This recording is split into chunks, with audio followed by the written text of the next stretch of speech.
Yeah. I was called 13 or Fiona. 14. Yeah. The junior wing. Who was in the Fianna? I was. Were you? Yeah. What of what? The junior wing at that time, during the trouble time, it was the Black and Tan War. Yeah. The junior wing of the IRA. Oh right. It was called Fiona. Fiona. Yeah. And was Jack in it? In it properly, sort of thing. Oh no, Jack was in the. He was in the regulars. Well, the IRA. Active service in the active service unit. What happened when you got raided, Bonnegin? Black and Tans? Well, it was it was very funny.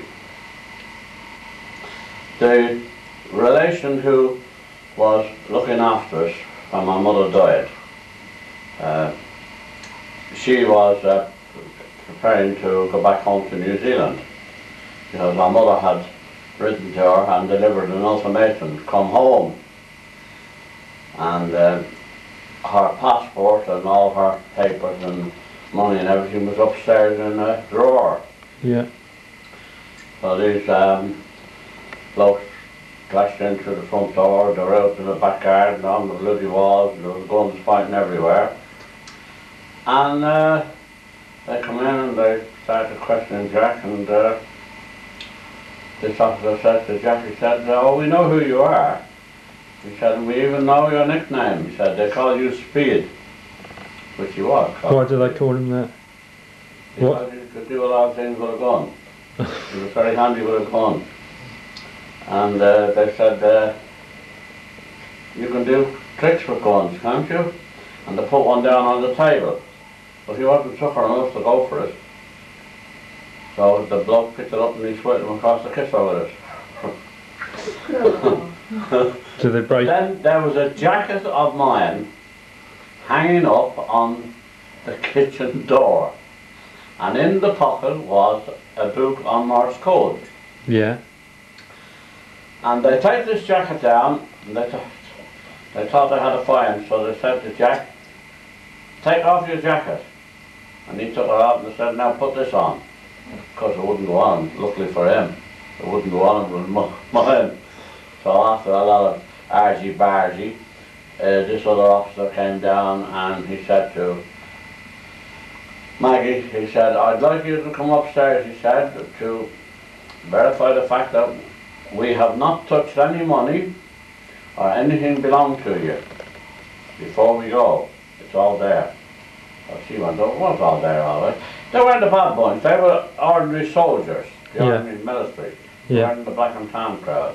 Right. What was the Black and Tan crowd? Well, the Black and Tans were recruited from the prisons here in this country, all the lowest scum they could get hold of, the lowest of the lowest. Yeah. And they were recruited on the basis of £1 a day, all you lose is with your own, and you could kill who you really liked. And they were two lots. One was the Black and Tans and the other ones were the auxiliaries. Now the Black and Tans got the name of Black and Tans because they wore a tartan trousers and a khaki jacket and a tam o' shanter with a big bun on the top, like that one. And the auxiliaries wore all black, Yeah. like the RUC. Yeah. And there wasn't much to show between either of them. They were about the sheriff days, whoever there was. So they, this other crowd, the military, this bloke said to Jack, he said, "We'll be back for you again." So then that night, Jack left the house and he went down to the Vincentian College, which was a seminary for training student priests in Blackrock. And he was kept there for a couple of nights, and then he was smuggled from there down to Tipperary, where he joined Denny Lacey and Dan Breen's active column. When he joined what? Denny Lacey was the brigade Yeah. leader in Tipperary, and Dan Breen's active service column, which were harassed in the military raiding barracks and blowing up barracks and shooting here, there and what have you, and ambushing and all the rest of it. But that, we didn't see him then till the truce was signed. And then he came home. How did he come to be arrested? He wasn't arrested until the Civil War broke out. Oh, I see. It was in I the see. Civil War where he was arrested. Right. He went. He was the first chap in the South County to don the new Free State Army uniform. And then he was stationed in Bray Barracks. There was a unit of them, and that was the Free State Army, the new army at the time. And he was stationed in Bray Barracks. Well, then the split came, what we call the split. Dev crowd Devalera. against the treaty, and they took up arms against the provisional government. And they were called the irregulars. Yeah. And the army, the regular army, were called the regulars. Right. So that was the start of the Civil War. Well, after a bit, things were moving towards Bray, so they occupied Bray back, so they blew it up and skedaddled up to the mountains. And they occupied a barracks of Fulton class. And they blew that up and skedaddled to the hills. And I know after a bit, Jack was making his way home. Yeah. And he was caught. There was a lorry load of these Free State troops outside of our house. Had they more or less lost the war by that stage then? Oh, near enough. Yeah. They were on the, well, now let's face it, they were on the losing side right from the early start. It was a terrible thing that it should have happened at all. Yeah. Anyway, the officer in charge of the Free State troops, there were two lorry loads of them outside of our house. And Jack turns around the corner to come up, and one of these blokes in the lorry, and he's aimed his rifle Yeah. to Jack. And Tommy Lambert, who was in charge of it, he was a captain then, so he said, no shooting here, he said, he's one of my old friends. So he was taken up to Dunleary, which used to be a naval base, but then was occupied by the Free State Army. And he was taken up there with a lot more blokes that they caught. And my father sent me up with some food and stuff for him. And when I got up to the base, this bloke, sentry, said, what do you want? I said, I've come up with some stuff for my brother. Yeah. And he said, who's your brother? I said, Jack Byrne. Oh, he said, you mean Speed Byrne? I said, yeah. I said, he's up there dining in the officers' mess with the officers. Well, the blokes that caught him were all old friends of his. So they had him there for 3 days, and then he was transferred to Mount Church Prison. And that was when all the executions started. And my father was dead buried then. I said, he could have been one of the unlucky ones. Yeah. Because what they done then was this man, Kevin O'Higgins, who became the Chief Justice for the country, he was a very, very strong man, and he was determined to put the Civil War down. So he started executing a lot of the leaders. And in 1 week he executed 72. And amongst the blokes he executed was the man who was best man at his wedding. At whose wedding? At his own wedding? Kevin O'Higgins' wedding. Rory O'Connor. He was best man to Kevin O'Higgins when Kevin O'Higgins got married. Yeah. So he executed Rory O'Connor. Eskin Childers, Dick Barrett, Denny Lacey, oh, a whole load of them. How old were you at the time? Hmm? How old were you at the time? Oh, that's right, I was about 15, I'm going on for 16. So lucky it come a bit too early for you, really. Well, you might have been involved as well, eh? Oh, I have a record in court. Do you? Oh, yeah, there's a I didn't know record that. there. I was charged with 3 more fellas my age, myself, and we were charged with harassing and impeding the military in the execution of the duty, which was a lot of tripe. What happened was, there was big place up at the top of our road which was used as a garage by army blokes, British army blokes. Yeah. It's not a big military hospital where we lived. And anyway, we used to get up on the roof of this garage and it was all covered with ivy and all the rest of it. We used to lob half house bricks down on them and all the black, you know. There was more bloody devil men half the time we didn't know how to do it, you know, more devil men than that. Anyway, this sergeant and the police, we christened them, well everybody christened them there, they called him the Red Sergeant, he was a right B2 and all. And he came up to our house and he said to my father, he said, don't worry, he said, we won't be taking action against them.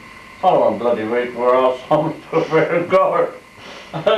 Well, went up to the court call, my father was mad at me, I didn't tell you. He was right real mad. And when we were brought up, done nearly was the court, you couldn't see over the bloody box. And the big shots in the IRA then was the real, not this bloody crowd of hooligans that you have now. They had their own solicitor, and he appeared for us. We didn't have to pay. We didn't. My parents didn't have. My father didn't have to pay, but because we were in the Senate, he paid. The judge threw the case out of the court because he was partial. He was partial to the movement, so he threw the case out. So he was an Irish judge then. Oh, he was an Irish. Oh, yeah. So you're talking about before the Civil War, though. That was before the Civil War. Yeah. Right. Yeah. He threw the case out. He was lucky he didn't throw us out as well. But I believe that went down on a record. Yeah. That you know, you were some of them after appeared in court. It was a big joke around the town. Yeah. It was a right joke, so it was. But Jack then, he was in Mountjoy for quite a fair old time, and then a lot of them were transferred to the Curragh camp, Yeah. the internment camp, where they were interned Yeah. for the duration or until such time as the Civil War would either be won or lost by the provisional government. And when, just before the Civil War ended, they sent all these officers around the internment camps. There were quite a few of them, and all the prisoners got an option. If they signed the paper, the document stating that they would not take up arms against the state, they would be all released. Yeah. Now a lot of blokes signed the paper Yeah. and got released. Jack wouldn't sign the paper. He refused. He said no way would he sign any paper. And some of the blokes that signed the paper came out and they joined the civil guard, the police. Two of them after our terrace alone became members of the Garda Síochána. Yeah.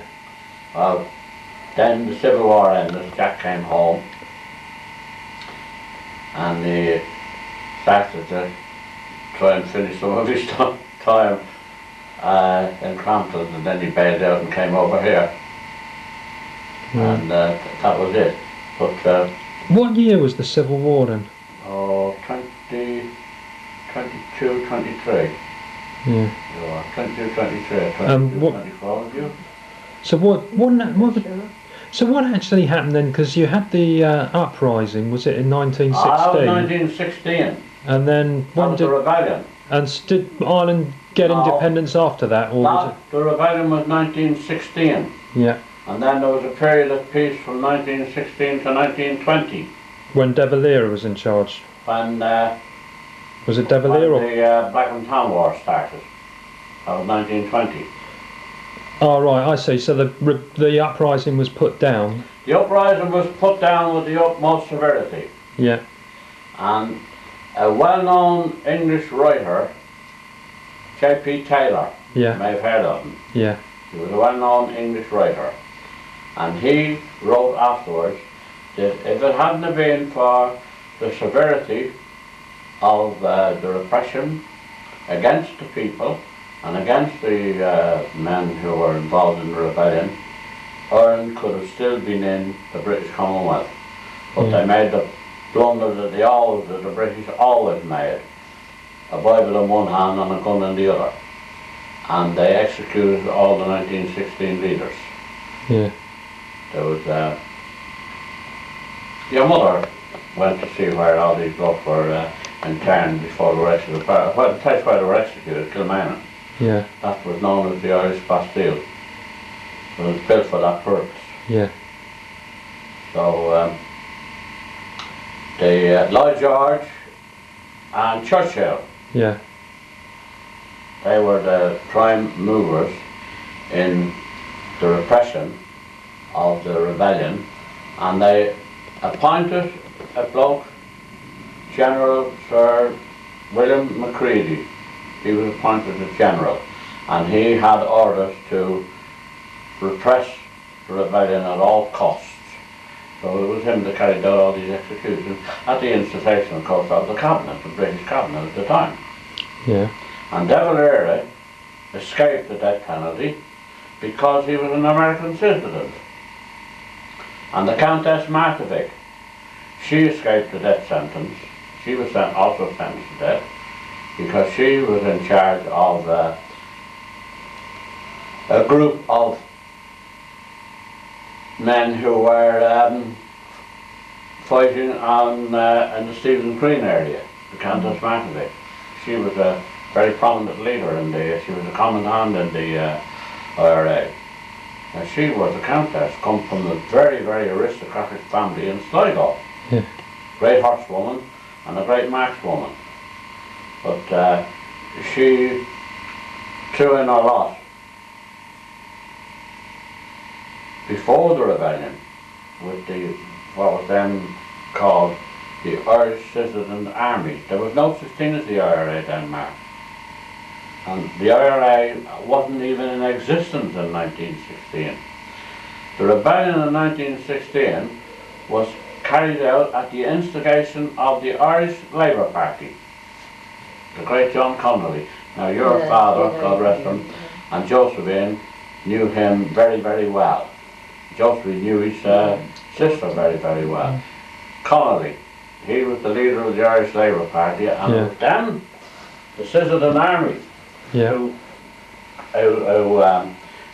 went for forced the rebellion.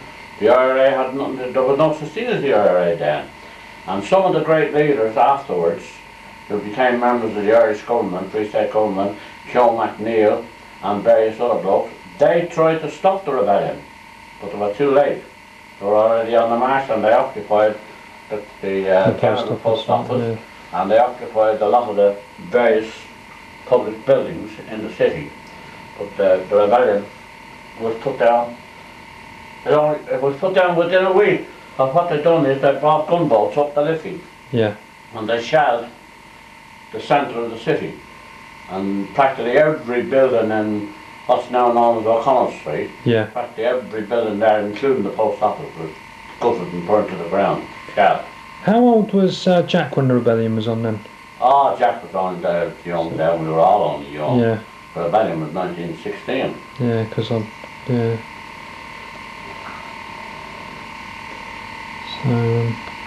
So how did your dad, Grandma, know? Her father was a member of what they called then in the old days in Ireland, of the Board of Guardians. Yeah. Which was a poor law. He was, and he was also he was chairman or something of the Irish Trade Union Congress. He was very prominent. Who was chairman of the? His father. He was chairman of the Irish Trade Union Congress.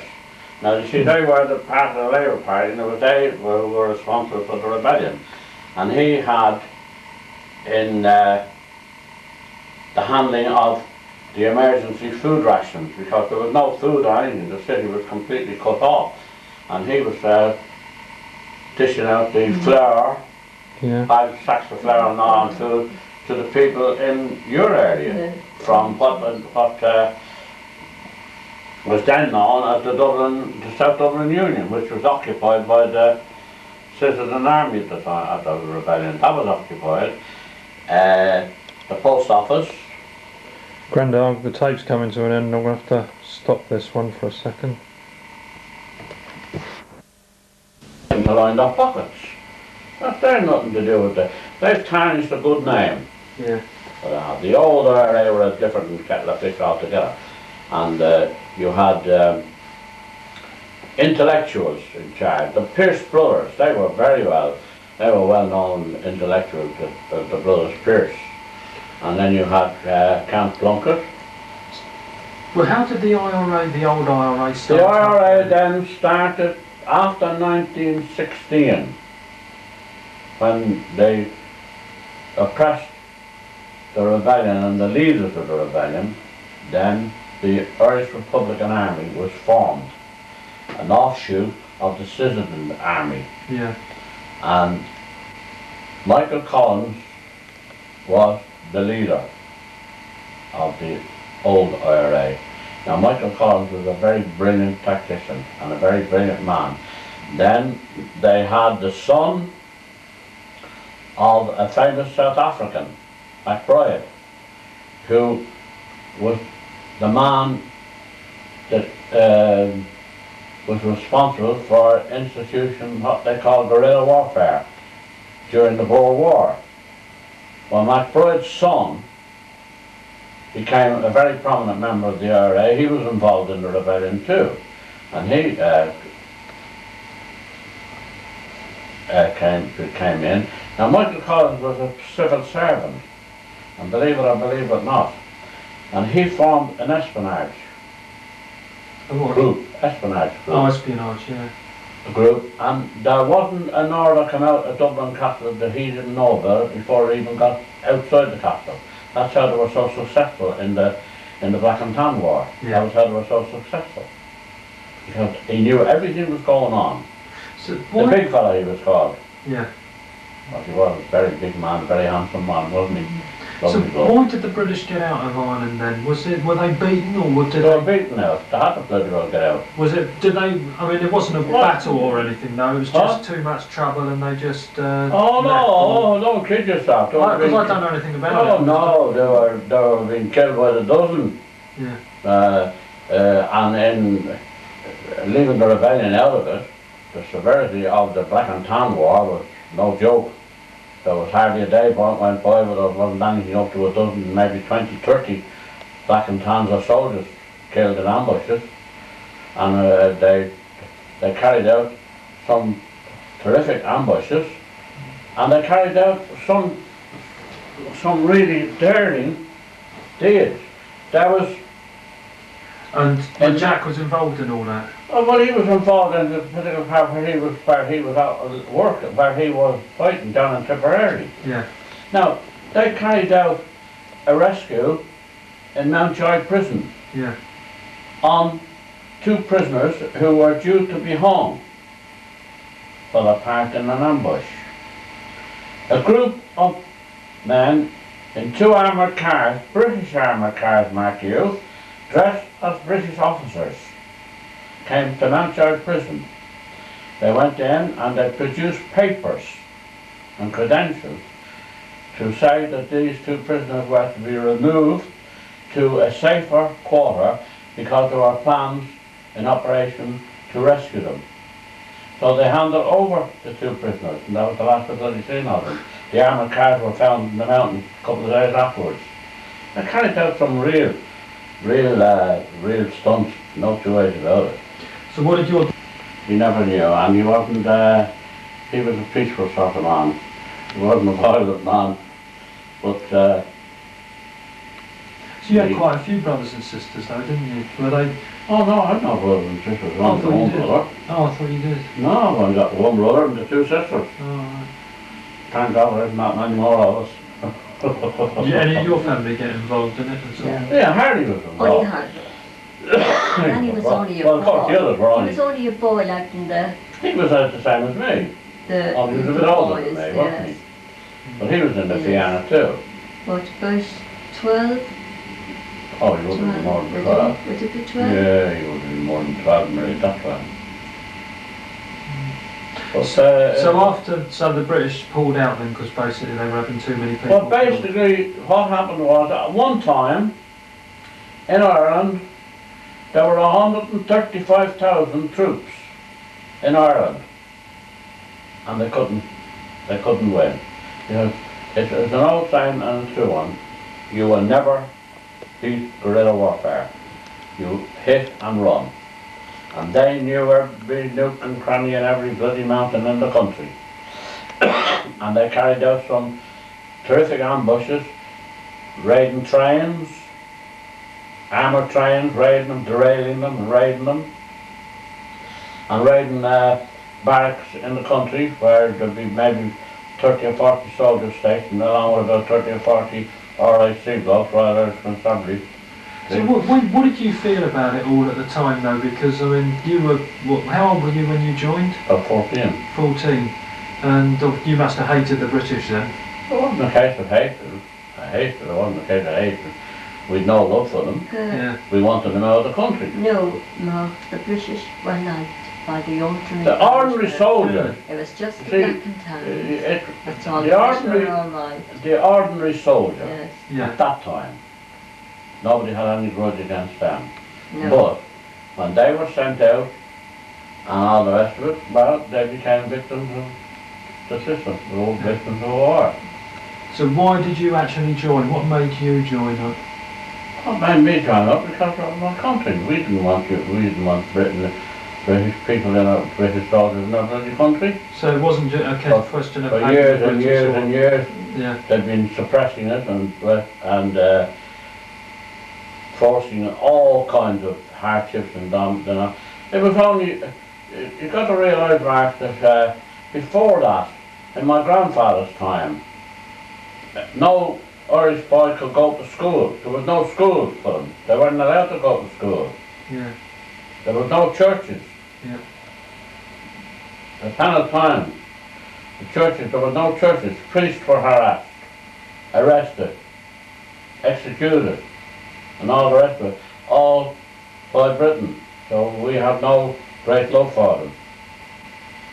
And it wasn't until, and the man that caused what was known as the emancipation of Ireland, that was freedom for Catholics to practice their religion and to go to a school, was Daniel O'Connell, who was a Protestant.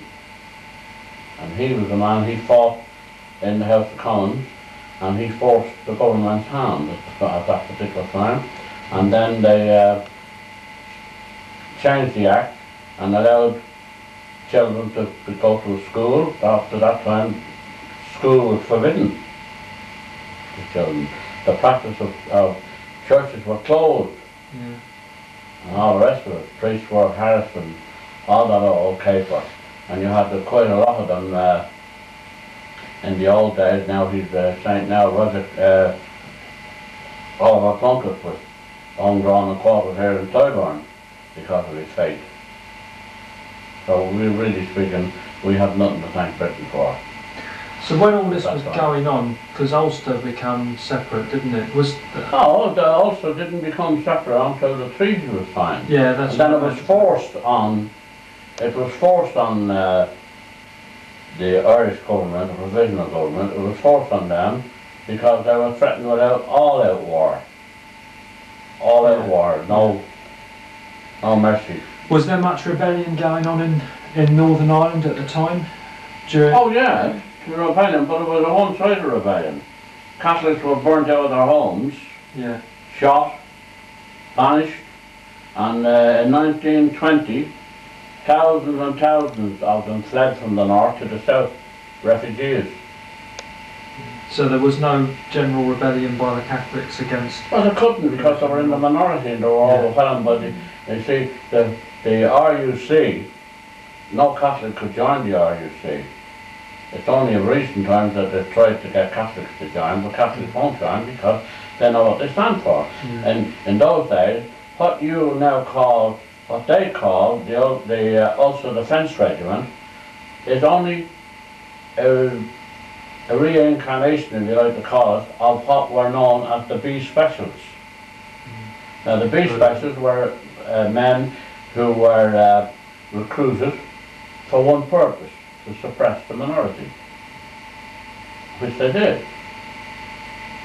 In 1920 and 1921 they burnt down all the Catholic areas in Belfast and Northern Ireland, the churches and all. They burnt a lot out and people fled out of there down to the south. They had to. And they're much better now.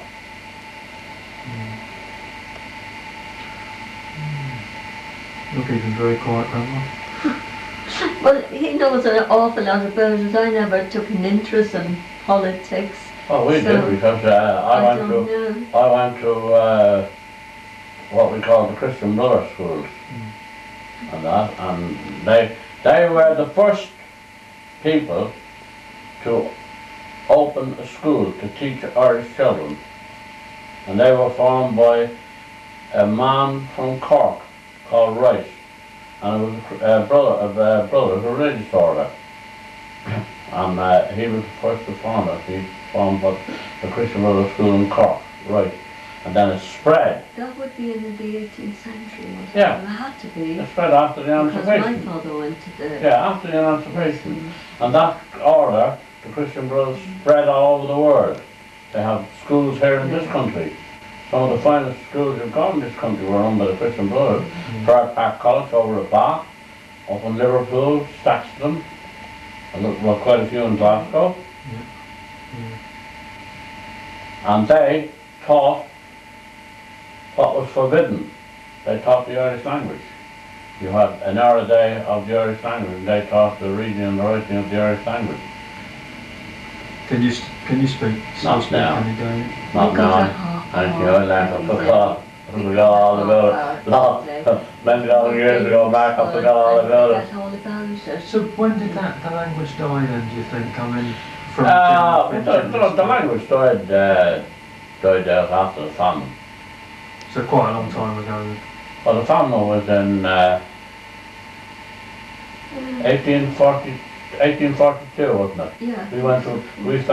We discovered when we were over there last year a famine graveyard where they took all hundreds of bodies into a pit, and that was it. Yeah. We found a famine graveyard. It was signposted and we found it and we went in to have a look at it. And there was a huge big memorial to the victims of the famine. And it was dedicated by Pope Benedict, this big memorial. Oh no, it's different now. I mean, you don't blame present day people for all these things that happened years and years ago. But that was, let's face it, Mark. Britain has done that in every country I ever went into. Oh yeah, it makes me laugh. Honestly. Kenya. And the British complain about the Indians coming here and not changing to our culture. And did you ever see the British change to the Indian culture when they were over there or any other country they were in? There was an old saying, and a very true one, that Britain dominated and colonised the world with a gun in one hand and a Bible in the other.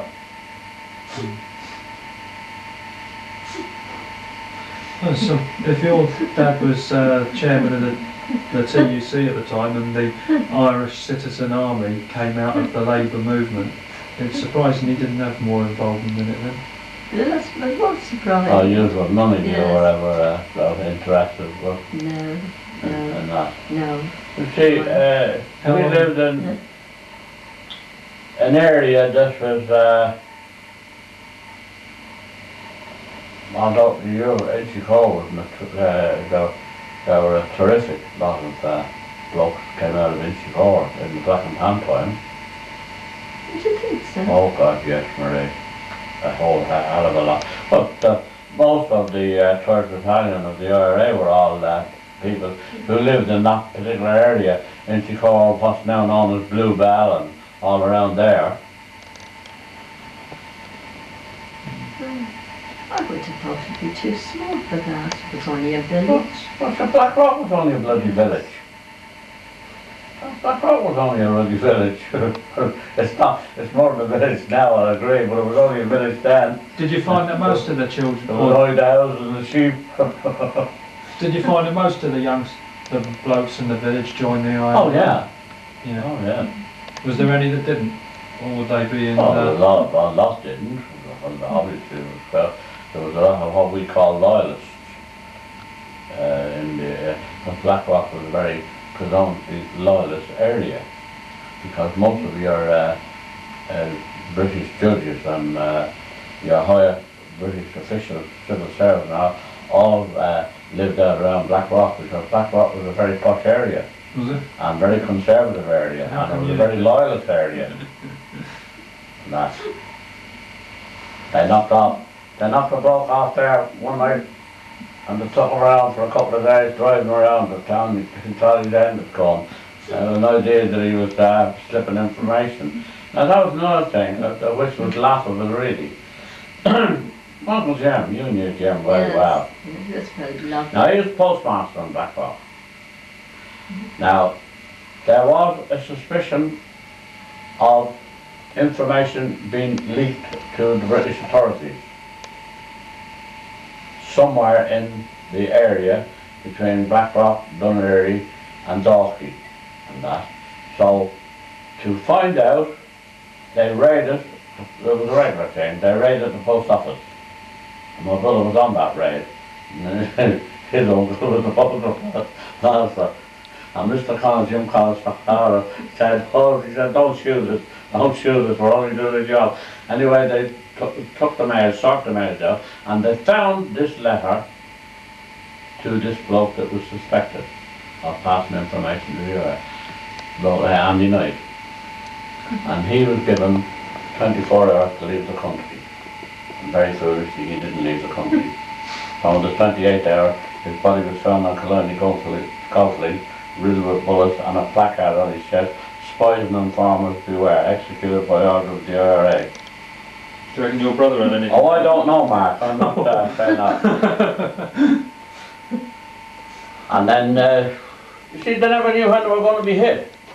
We had another incident that a chief inspector of the RIC, Royal Constabulary, they were all an armed police force in Ireland, not like here. And he was taken off a tram at Aylesbury Road, and they executed him when he stepped off the tram on the roadside. Because he was also very prominent in passing stuff to the higher authorities, with the result that a lot of the blokes got executed. Now we had a chap in Blackrock, Paddy Morden, and after an ambush he was arrested and he was tried, and the chief superintendent of the RIC in Kingstown gave evidence on oath that he had seen that man at the time of the shooting at that particular hour, that particular day. But the British trumped up a charge on him, and despite all the evidence was totally in his favour, and was proved that he wasn't anywhere near. He was seen going into church. They still hung him. Paddy Morden, he was a local assistant in Blackrock. Aidan, he worked in the same shop as Aidan. Did he? Paddy Morden. But that was look what was done with Kevin Barry. 18-year-old. Before they hung him, they reckon the torture they inflicted on him was nobody's business. Kevin Barry. What was he supposed to have done then? He was supposed to have been involved in an ambush. He was found. Whether he was or whether he wasn't, I don't know, could have been a mystery, but he was lying under a lorry, ducked under a lorry when all the shooting started. And this woman pointed him out, and they swore blind that he was involved in this, in that ambush. And he was hung on All Souls Day, and the whole of Ireland came to the south came to a complete standstill. There wasn't a stroke of work done. They banned everything, and they marched on Mountjoy Prison the morning they hung him, 18 years of age.